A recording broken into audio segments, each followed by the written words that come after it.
Hyderabad metro మరోసారి green corridor ఏర్పాటు చేసింది. అత్యవసర గుండె మార్పిడి కోసం హైదరాబాద్ మెట్రో రైలు ఈ ప్రత్యేక గ్రీన్ ఛానల్ను శుక్రవారం రాత్రి 9:16 ఏర్పాటు చేసింది. ఎల్బీ నగర్లోని కామినేని హాస్పిటల్స్ నుంచి ఒక దాత గుండెను మెట్రో ద్వారా సికింద్రాబాద్ రసూల్పురా కిమ్స్ హాస్పిటల్కు తరలించారు. రెండు ఆసుపత్రుల మధ్య దూరం 13 కిలోమీటర్లు. ట్రాఫిక్లో గుండెను రోడ్డుపై తీసుకెళ్లడానికి గంటకు పైగా పట్టవచ్చు. అయితే వైద్య బృందం మెట్రోలో కేవలం 12 నిమిషాల్లో ఆ దూరాన్ని అధిగమించింది.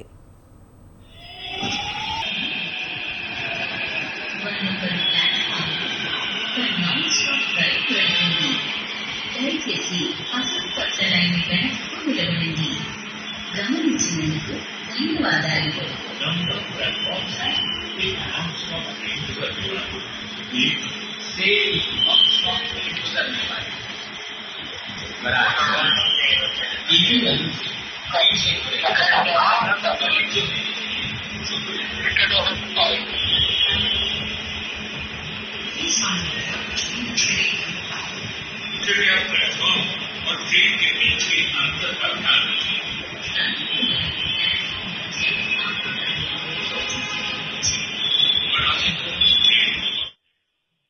హైదరాబాద్ మెట్రో మరోసారి గ్రీన్ కారిడార్ ఏర్పాటు చేసింది. అత్యవసర గుండె మార్పిడి కోసం హైదరాబాద్ మెట్రో రైలు ఈ ప్రత్యేక గ్రీన్ ఛానల్ను శుక్రవారం రాత్రి 9:16 ఏర్పాటు చేసింది.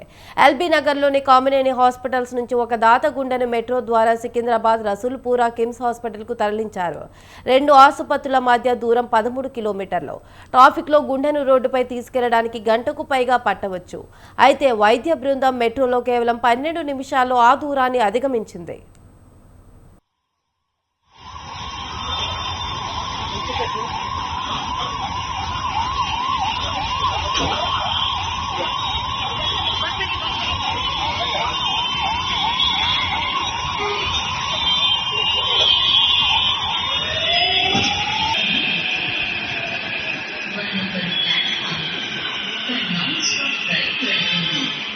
దయచేసి